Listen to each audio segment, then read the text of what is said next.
나무 묘호랭개교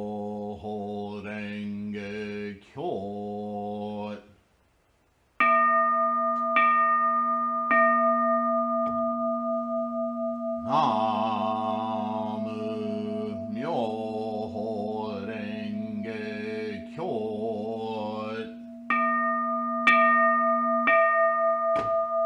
나무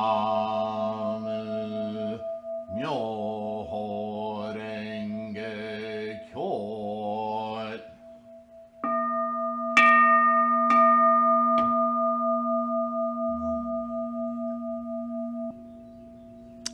Hi everyone, Namo Myoho Renge Kyo. Hope you're healthy and safe. I wanted to talk a little bit more, kind of some conjecture with you on these two documents, the Angikuden and the Anko Kikigaki. As we know, and there's a tremendous amount of scholarship about this, there was a split at Mount Minobu. After Nichiren died, there's 6 lead disciples, lead monks, teacher monks, that were given the responsibility of propagating Nichiren's doctrine of the Lotus Sutra, Buddhism, throughout Japan and the larger world. And 5 of those 6 expanded from Mount Minobu until a great number of temples and either new temples or converted temples to Nichiren's doctrine in all of Japan. But one of those senior monks took issue with everyone else. He had his own idea, and it may have been from deep emotional ties with his relationship with Nichiren. For whatever reason, he had a schism with the rest of them, and he couldn't be around them. So he took off. He left Mount Minobu. He went all the way to Mount Fuji, and in that area established his particular lineage of Nichiren's doctrine with his own unique derivation. Now, we don't have any documents that actually say, this is why I'm leaving, this is what I say as opposed to everyone else, other than these 2 documents that we don't see any scholarly proof of them as being original documents. They show up a couple of hundred years, some 250 to 300 years after Nichiren's death, after this separation, after this schism. And so it's hard to tell, is this a devoted monk reiterating his teacher's words, or is this a document that was just kept secret and hidden until, the couple of centuries later, and it comes up, but there's no authentication of its existing during Nichiren's time or after his death? Is this really the hand and the words of Byakuren Ajari Niko, with 2 Ks? Or is this an apocryphal writing from a student several times removed, a few lifetimes removed, because we're talking centuries, from Niko with 2 Ks? And so there's some questions about authenticity of this document. But it's a pretty thorough document. So even if we suppose that this is just a dedicated monk, student monk, who's transferring these thoughts and authoring them as though they were the actual words of Byakuren Ajari Nikko, we still have to ask ourselves, are the particular ideas in this document the inventions of this monk, or are they in fact his truthful interpretation of what he has learned from master to master through time from Nikko? What I'm trying to identify here is, what was the cause of the split? Because we're still experiencing that split to this day. We have this one sect adamantly holding to their version of Nichiren's document in opposition to all the other sects. So that split, it's still here. And that split is making them split from their own lay organizations and other groups that have rallied around them. I'm talking about Shoshu, yeah. And they have a very unique position about Nichiren. And I think that distortion, because I do believe it's a distortion, and I think it's infected a lot of people with magical thinking that doesn't even belong remotely close to Buddhism. And you would know this if you study all of Buddhism, as Shakyamuni told us to, all of the sutras, early, middle, late, Hinayana, Mahayana, whatever terms, Tibetan, all of them. You study them all, and there are certain staples, truths, non-viable, what's the word?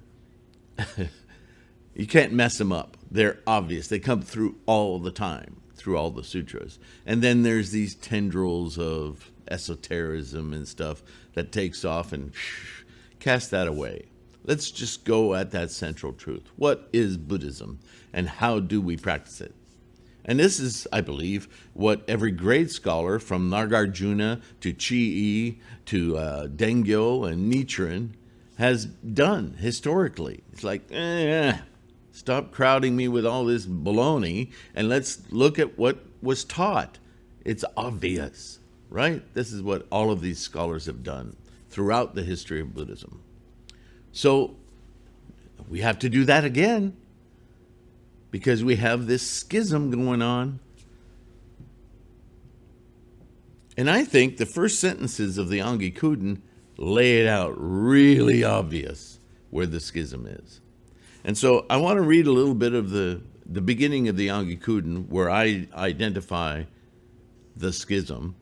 And then I want to read the other one that nobody ever hears about, the Anko Kikigagi, which is another such document claiming to be the exact same things, the notes taken during actual teaching sessions between Nichiren Shonin and his 6 major disciples, albeit by a different disciple, Nikko with 1K, the one representative of the other 5 that remain at Mount Minobu, that Byakuren Ajari Nikko with 2 Ks left them with his own schism, his own interpretation, and while the rest of the group stayed in Mount Minobu, this other document would represent their position. Are they word for word competing with each other? No. But I think as you read through them, this one point is severe enough that it could, I think, identify the schism, and the one that remains to this day abhorrent to Buddhism. Curious? See if you agree with me. We have read, and certainly on this channel, there are hundreds and hundreds of videos. There's a playlist of videos on every chapter of the Lotus Sutra, the Lotus Lectures.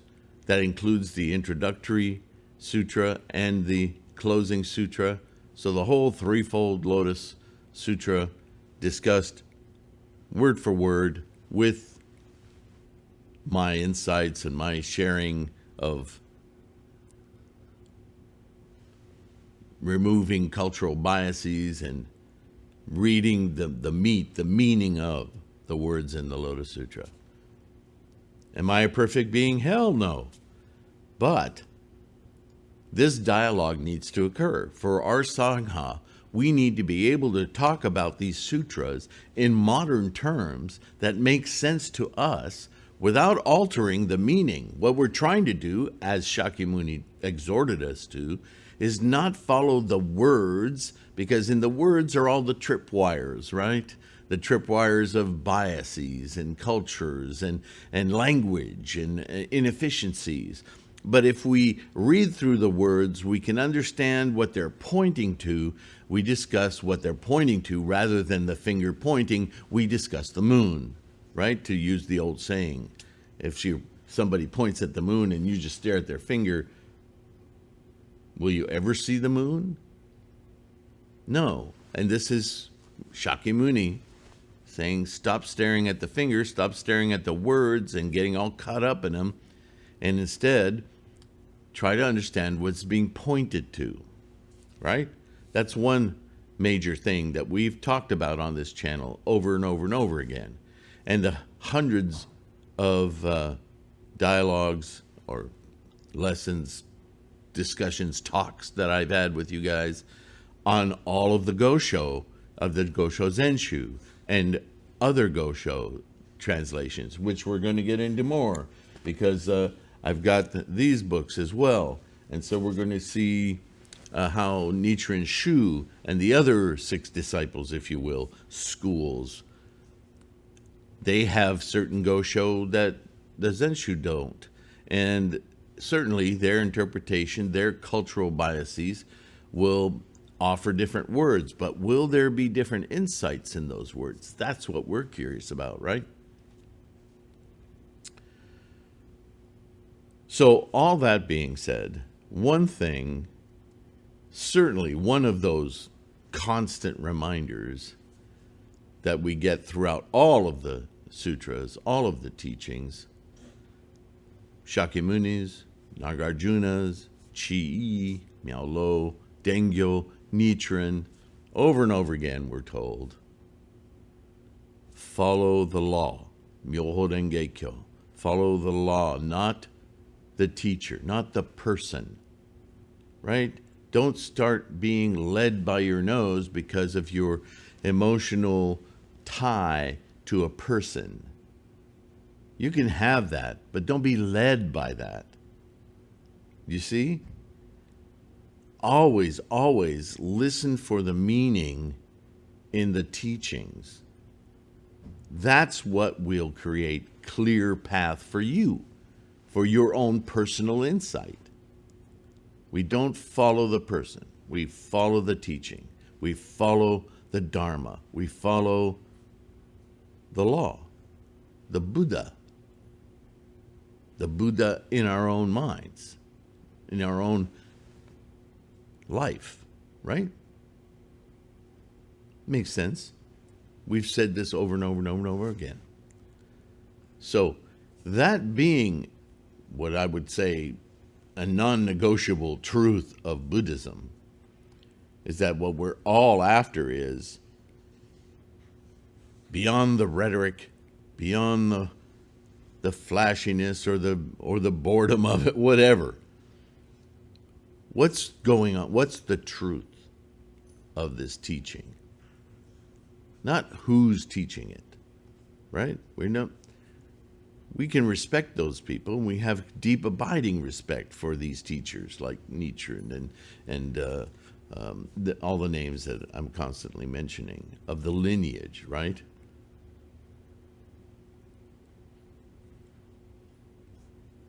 But that's why we don't follow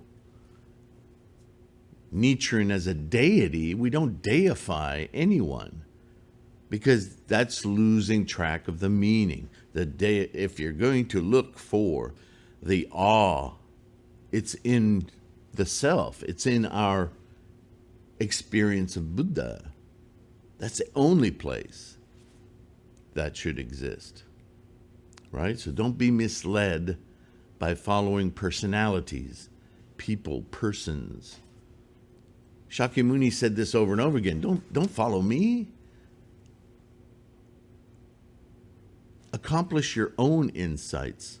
Follow your own Buddha realization. That's where the answer is. That's where the power is. Shakyamuni himself repeated this several times. Okay?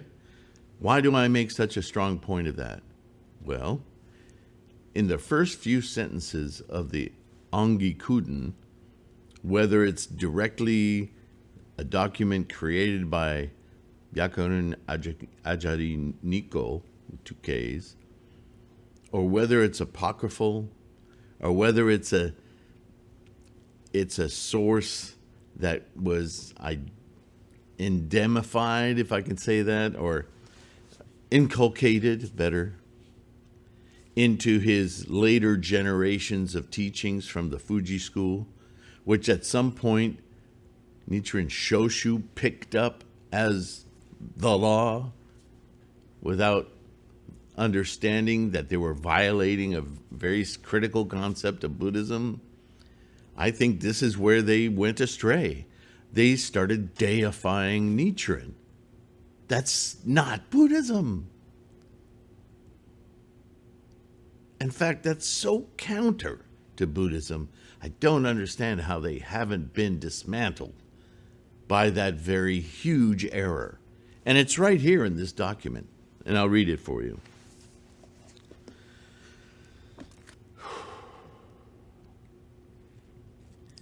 Namu Myoho Renge Kyo. The Angikuden states, Namu derives from Sanskrit, and here in Japan it is called Kimyo. To devote one's life. Right? We've talked about Namu and what that means. Have a whole video on it. The objects of this devotion. Objects. Already. There's more than one object to this devotion. Our sole object is Buddhahood. There's objects to this devotion. Are the person and the Dharma. I can't even read any further. What?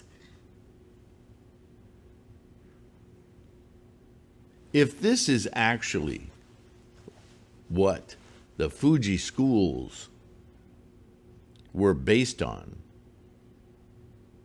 fundamental basis of understanding, and further, if this is what Byakunin Ajari Nikko believed, well, no wonder there was a great schism. Now, I'll say again, there's no actual proof that Byakunin Ajari Nikko wrote this. But I think it quite suspicious that it appears in the lineage of the Fuji schools. There's no rhetoric like this in the Anko Kikigaki, so far as I've read it. I have not seen this statement or anything like it. So, to me, it seems rather obvious this was the cause of the schism. And we may be dealing with 6 disciples who were grief-stricken by the loss of their master, Nichiren. And one of those 6, so emotionally fraught from the loss of Nichiren, that in his mind, he was okay with deifying him. And this is what we find in the Fuji schools, especially, notably, Shoshu. They actually treat Nichiren as superseding Shakyamuni, which never made sense to me. They list his birth and his enlightenment as being far beyond the time of Shakyamuni, that it was Nichiren's teachings that Shakyamuni used to attain Buddhahood. I mean, they've contorted the entire history of Buddhism around this one man. Now, Nichiren is our teacher. He is my guide, and I understand his importance. But he is not Buddha. Buddha is in my existence. Buddha is a state of mind. There are no deities in Buddhism. There are stories using deities as exemplars of mental behaviors and the things we're cautioned about. That's throughout Buddhism. But we don't worship any deity. We practice a methodology for awakening our maximal potential, our Buddha mind. That's Buddhism. It's a daily pragmatic practice.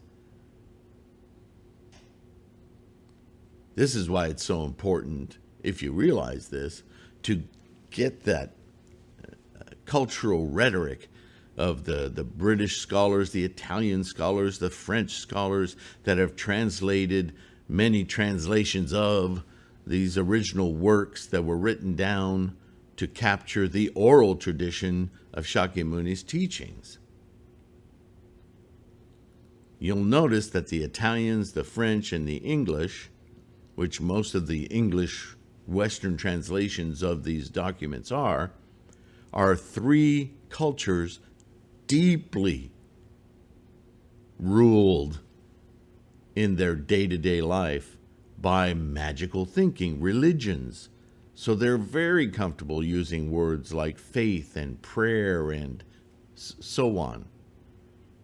But those are not Buddhist words. We don't have faith. We don't have wishy-washiness about what we practice. We have conviction. We have determination. We have strong minds. We have resolve. Those are Buddhist words. We don't pray and wish things to come to us. We meditate about the nature of our minds and how we instantiate the better rather than the attached and diversions and distinctions. It's a very scientific practice in that it doesn't have room for magic. Magic is simply not necessary. We don't wish to poof ourselves on a little cloud floating like a lotus in the middle of the room. It's a great visualization, but we don't think that way. This is a very core concept of Buddhism. This is not religious in the sense that we are waiting to be imbued from without. All existence exists within our perceptive reality, and that's what we practice every day, to awaken to that truth and to cast away the things that lead us astray. Buddha is yours. No one can give it to you. No one can take it away from you. It's your decision to instantiate your Buddha. That has nothing to do with worship. That's why we don't use images of Shakyamuni or images of Nichiren or images of any Buddha. Because that's casting your own power onto objects. That's not what we do. We have objective, and that is truth, dharma, experience, clarity, without distractions. That's the word I was hunting for before. And I am skipping frames. This is so frustrating. I will figure this out. I hope it's not too hard to follow these videos with. It's frustrating. Okay. So, this is what I am identifying, and we'll read more of these writings as the schism. I think it's very simple. This is all ego. I think Byakaren Ajari Niko was so grief-stricken by losing his master that he interpreted his devotion equally split between doctrine, the Dharma, and Nichiren. Because if it weren't for Nichiren, I never would have realized this. Nichiren is the sort. No. That is a big, big misinterpretation. Critical. It changes the whole path. Niko made Buddhism a religion by deifying Nichiren. Even with thousands of years of scholarship admonishing a student of Buddhism never to do that, he did it. It's no wonder he left. I wonder if he left the other five out of his own ego and arrogance, or if the other five said, we can't tolerate this. Go somewhere else and spread your poison. However it happened, however it went down, 5 of 6 stayed in Minobu and operated from there to spread Buddhism throughout Japan. Niko, with 2 Ks, was the only one who decided, nope, screw y'all, I'm going on my own. Think about it. Think about what it would have taken to do that. The attitude it would have taken to do that. And if you don't think that attitude plants a seed that you can now witness today, wow, it's super obvious. I always wondered when I was in these organizations why they were so adamant that don't study anything else. You don't need to read anything else. It's all here. It's like there's a palpable fear that you might find out something. Always be suspicious of that. Always. It's in the very texts. Study broadly all the scholarship of Buddhism and non-Buddhism. And you're in a sect that says, no, we don't do that.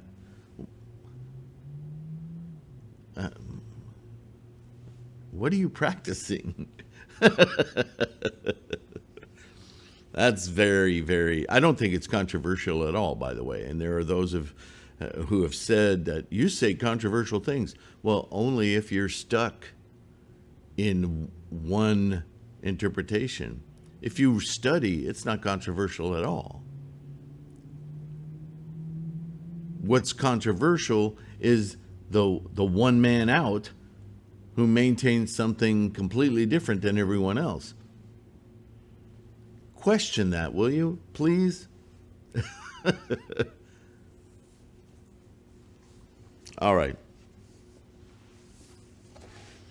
It's an uncomfortable subject, and I'm sorry if it makes you uncomfortable, but gosh, dang it. We need to nail this down. We need to stop this confusion because it's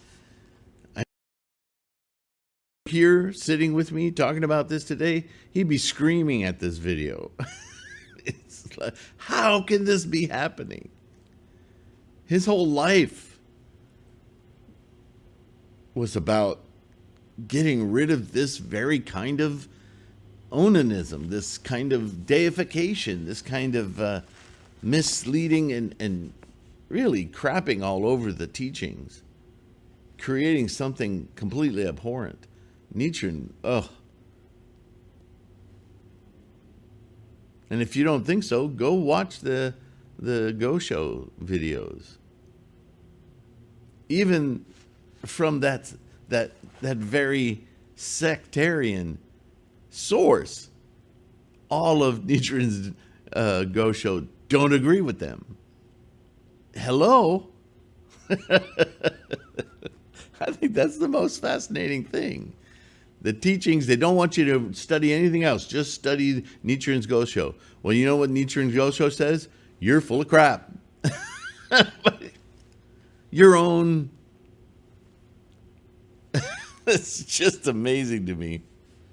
All right. So the Onko Kikigaki, which I'm sure most of you have never heard of, excerpts from lectures heard and recorded. I have here recorded the teacher's lectures given successively from the 19th day of the third month of the third year of Koan, 1280, when we know Nichiren died in 1282. So these are excerpts taken that Nichiren was obviously pulling his senior disciples in as he was ailing and he saw his death coming. And he wanted to lecture on them, this kind of a, you might say, an old man's transmission of his knowledge to his inner circle to make sure that they had the most evolved thinking before he passes away. So, and this makes a lot of sense, doesn't it? Through the 28th day of the 5th month of the 3rd year of the same era, recorded by Nico with 1K. That's one of the other 6 disciples. The Lotus Sutra is the essential dharma that enables all living beings to attain the Buddha way. This being the case, the great enlightened world-honored one waited for the proper season to expound it, explaining that he had not done so earlier, quote, because the time to preach it had not yet arrived, end quote. And we can get into discussions on the word preach because we know this is an English translation of what was obviously Japanese or some Chinese-Japanese mix, right? So there's cultural biases in here and so forth. But still pretty easy to get the meaning of those sentences, isn't it? To illustrate, this was like the cuckoo passing the spring before singing and the rooster waiting until dawn to crow. They do so because they await the proper time. Now, that sounds like Nichiren, doesn't it? Thus, the Nirvana Sutra states, quote, because he knows the time, he is called the great Dharma preacher or teacher. Now is the time to spread the 7 characters Namu Myoho Renge Kyo of the final Dharma age in order to profit the beings and enable them to gain benefit. Now I'm going to stop here again because I've never read this document before, just so you know. But I'm so confident. I can't tell you. I just read this sentence. The 7 characters. Now, this is Nichiren. He always talk about the 7 or the 5. The 7 being Na, Mu, Myoho Renge Kyo. Or the 5, Myoho Renge Kyo, right? The 5 characters are the Lotus Sutra.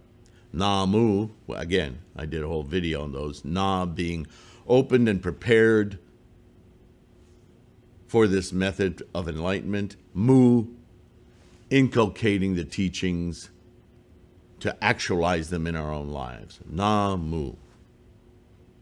7 characters. And they're all hyphenated here. I don't know how this was written in the actual pen of Nico with a K. It's gonna start seeming like that's their last name. Nico 1K and Nico 2K. Sound like rapper names. Anyway,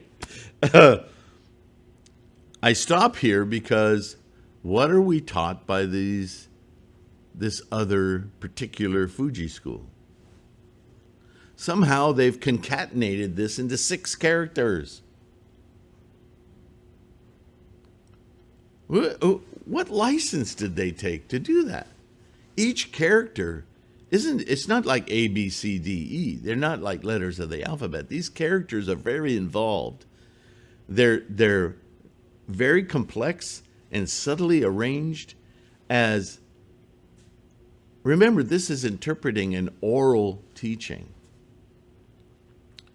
And Sanskrit was a very oral language, like a song.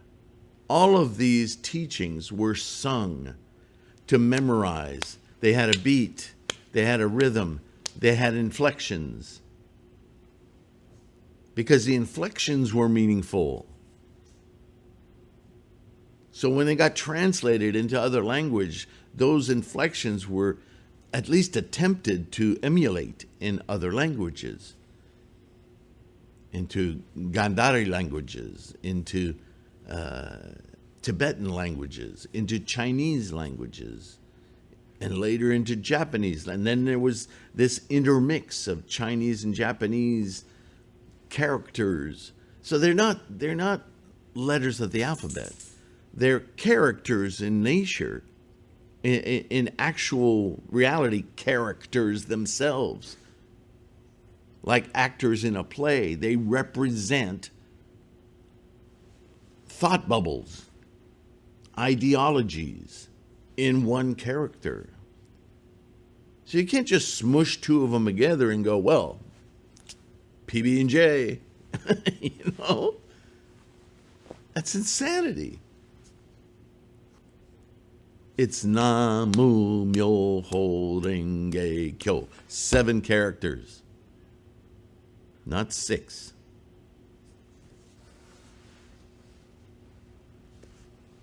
How long have I gone now? All right. I'm trying to keep these videos a little shorter so you can get them in one attention span.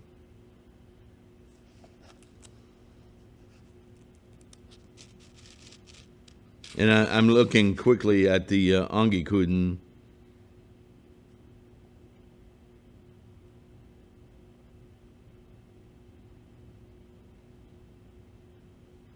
And I'm seeing Myoho Renge Kyo, and I'm seeing Namu Myoho Renge Kyo. So it will be interesting as we continue to read these 2 documents. I kind of want to read them side by side, to kind of contrast and compare, even though they aren't, you know, word for word. They're not like 2 different versions of something else. They're independent. But I think they give us insight into this split. And obviously you see where I'm falling on this, the side of this schism. But that doesn't mean there's not good information in the Angikuden. It just means it's very suspicious. And there's obvious, glaring errors. And so as we read it, I'm going to be very attuned to seeing where we might be misled. And I'm really curious to read more of this Anki Kikigaki and see how much it validates things which I myself have had aha moments about, my own insights, right? See if there's things I need to revisit, to research further. So I'll keep reading on these, and I'll do some more videos on them. I might take a break and go back to reading other translations of other goshos from different cultural imperatives. It's all study. It's all good, as long as we maintain our focus on our daimoku, Namu Myoho Renge Kyo, our mandala in Nichiren's hand, not somebody else. Right? This is why maybe you understand even a little more why I'm so adamant about this mandala that we use. This being a late mandala in Nichiren's life of his own script. No signatures of other abbots or head monks or other schools, other dates. I'm not practicing your Buddhism. I'm practicing Nichiren's enlightenment of the Lotus Sutra. I practice Lotus Sutra Buddhism as Nichiren elucidated it. Nichiren is the reason we have this mandala. And the reason we understand that the practice of chanting is the emulation, the very emulation of Shakyamuni's own enlightenment. It couldn't be simpler. So as long as we're doing that, how can we go wrong? Right? Wrong, right? Makes sense? I thank you so much for listening, for being a part of this Sangha. You guys, your eyeballs on these videos, if you like, I know there's this algorithm junk we have to deal with YouTube, but if we're going to grow this Sangha, We need to get Google to play along and make sure that these videos they come up in searches, and it's your likes and subscriptions that actually share without you even trying because of the algorithms of Google. So we can grow our Sangha, so that we can get more support, more eyeballs, more ears, more people chanting correctly and practicing Buddha. Yeah, that supports this channel. That makes certain that we can keep the lights on, as it were. I'm not complaining. I'm incredibly grateful that we have what we have, that we have in this technology a method for us to commune without having to travel thousands of miles to get together. Oh, I'd love it if I could send you all an airplane ticket and say, let's all get together and chant. That would be amazing, wouldn't it? Now that I've said it, hey, maybe. Let's not get in the way. So please like, subscribe, share with your friends, or those you would like to. You got to be careful. Not everyone's ready. But some of these, the videos on this channel might be good icebreakers. Or even just the audio podcasts, right? So thank you for that. Thank you for those of you who are financially donating to this effort. Namo Myoho Renge Kyo. Amazing. Take care of yourselves. Be kind. Truly, in this day and age, not always an easy thing to remember to be kind. So I don't say it flippantly. It takes effort. But that effort will help you maintain your Buddha mind, I promise you. And until that next one, I will see you then. Oops, I moved this. Take care. Bye.